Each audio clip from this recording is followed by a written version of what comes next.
Bonjour, welcome guys dans cette nouvelle vidéo. Deuxième journée des éliminatoires de la Coupe du Monde. Le Togo tient en échec le Sénégal. Match nul 0-0. Les déplacements à Lomé ne sont jamais simples. On se souvient, le Togo de Emmanuel Adebayor en 2006 nous avait privés de mondial.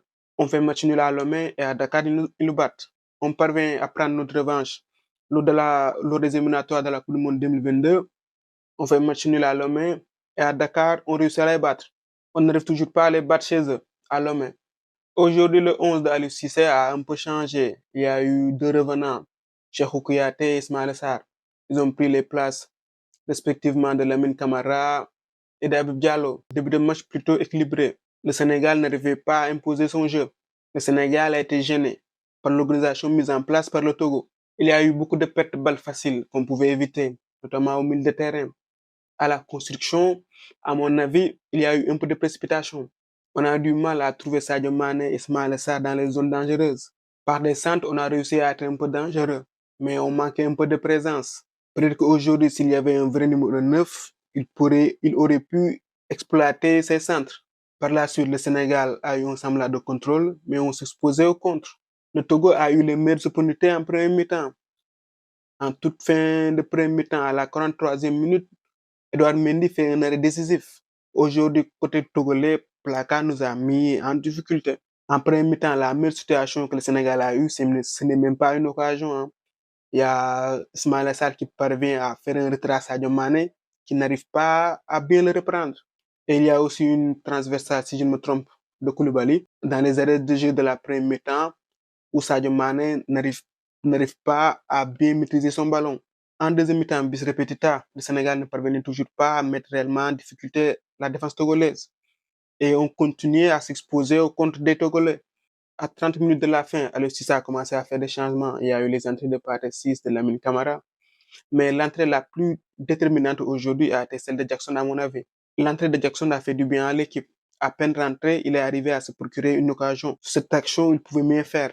Il avait aussi la possibilité de la donner à Ismaël Sarr qui était libre de tout marquage. Aujourd'hui, on a très mal géré les contres, les transitions. Le Togo arrivait toujours à se montrer dangereux sur des contres. Parfois même, il nous poussait à la faute. On a vu Gana Gueye et Jacobs aller à la faute pour nous éviter de prendre un but. Sur les 15 dernières minutes, le Sénégal a essayé de forcer la décision. Le Sénégal a essayé de pousser. Mais on ne parvenait pas toujours à faire les bons choix, les gestes justes.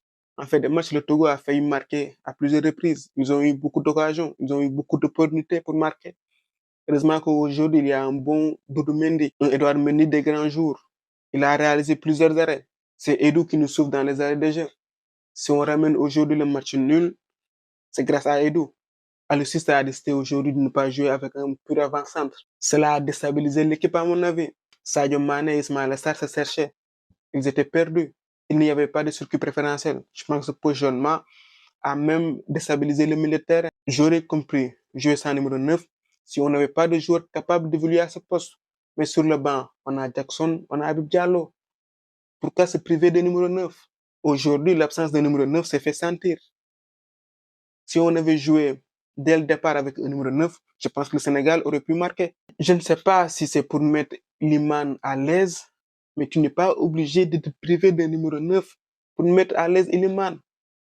Tu peux mettre Sadio Mané, Ismaël Sarr, Jacobs ou Habib Diallo et Iliman Ndiaye en 10 ou jouer avec le 4-3-3 habituel.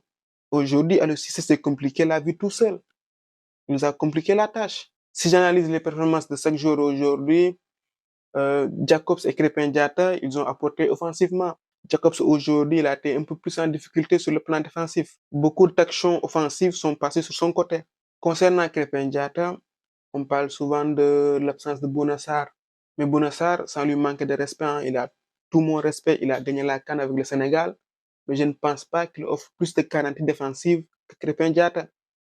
Faut pas oublier que lui aussi, c'est un latéral reconverti. Au début de sa carrière, il jouait milieu offensif ou ailier. C'est à Marseille qu'on l'a reconverti en latéral. Lui aussi, sur le plan défensif, il a des lacunes. Le milieu aujourd'hui n'a pas fonctionné. Iliman Ndiaye et Pape Matar Sarr n'ont pas su peser sur le jeu. Ils n'ont pas été influents. Gana Gueye a essayé, mais il a eu du déchet. Après, défensivement, il a colmaté pas mal de brèches. Ismaël Sarr, aujourd'hui, je l'ai trouvé trop neutre. Il n'a pas fait de réelle différence. Sadio Mané, après mi-temps, il a eu 2 actions qu'il pouvait mieux gérer. La passe en retrait d'Ismaïla Sarr et la transversale de Koulibaly. Je pense que c'est sur ces 2 actions-là, il pouvait mieux négocier les actions. En deuxième mi-temps, on l'a trouvé un peu plus, mais il n'a pas toujours fait les bons choix. Niakhaté et Koulibaly, aujourd'hui, la défense a été mise en difficulté, mais ce n'est pas de leur faute. C'est l'organisation de l'équipe en bloc, en situation défensive. On a très mal géré les transitions, les contres. Aujourd'hui, le Togo nous a mis en difficulté. Edou Mendy, c'est l'homme du match, c'est l'homme du résultat. Il a fait plusieurs parades. Il nous a sauvés à plusieurs reprises aujourd'hui. Au vu de la physionomie du match, on ramène un match nul heureux. Si on perdait ce soir, il n'y a pas scandale. Le Togo aurait mérité de gagner. C'est dommage, on pouvait emmagasiner le maximum de confiance avant la CAN. On pouvait se mettre dans une situation idéale pour la suite des éliminatoires. Mais après, ce match nous permet de voir nos lacunes. J'en parlais l'autre fois, le manque d'efficacité. Et dire aussi à El Tactico de faire les choses simples. Aujourd'hui, c'est compliqué la vie tout seul. Ce n'est pas le moment de faire des expérimentations. Il ne faut pas te priver de numéro 9, juste pour te priver de numéro 9. Aujourd'hui, je n'ai pas compris la logique d'Aliou Cissé. Je vous le dis clairement. Qu'est-ce qu'il a voulu montrer? Qu'est-ce qu'il a voulu chercher?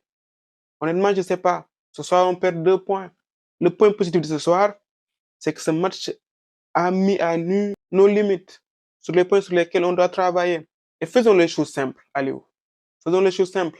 Espérons que d'ici la CAN, il n'y aura pas de blessés et que les joueurs seront en forme. Restons positifs, hein, les gars, restons positifs. Voilà, c'était tout pour aujourd'hui. On se retrouve pour d'autres vidéos. À très bientôt pour de Love Football.